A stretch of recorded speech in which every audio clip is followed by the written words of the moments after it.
Hello বন্ধুরা, শ্রাবণ মাস তো পড়েই গেল, আর এই সময় তাল না খেলে হয়? বছরের একটা ফল। আমি এই জন্য তাল নিয়েছি তালের ক্ষীরটাও দেখুন বের করে নিয়েছি।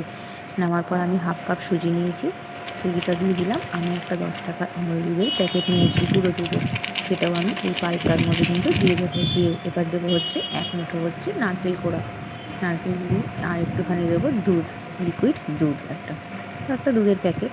আর দিচ্ছি 1 কাপ মতন চিনি, যেই কাপে আমি সুজিটা মেপেছিলাম হাফ কাপ, সেই কাপেরই আমি 1 কাপ মতো চিনি দিয়েছি। যেহেতু নারকেল, গুঁড়ো দুধ এগুলো সবই মিষ্টি, সেই জন্য চিনির পরিমাণটা আমি প্রথমে অল্পই দিয়েছি, পরে লাগলে দেওয়া যাবে। এবার এগুলোকে ভালো করে মিশিয়ে কড়াইতে দিয়ে এবার জাল দিতে হবে যতক্ষণ না পুরোটা শুকিয়ে আসছে। দেখুন কালারটাও কি সুন্দর এসছে। আর এই শ্রাবণ মাসে কিন্তু তাল খেতে বেশ ভালোই লাগে।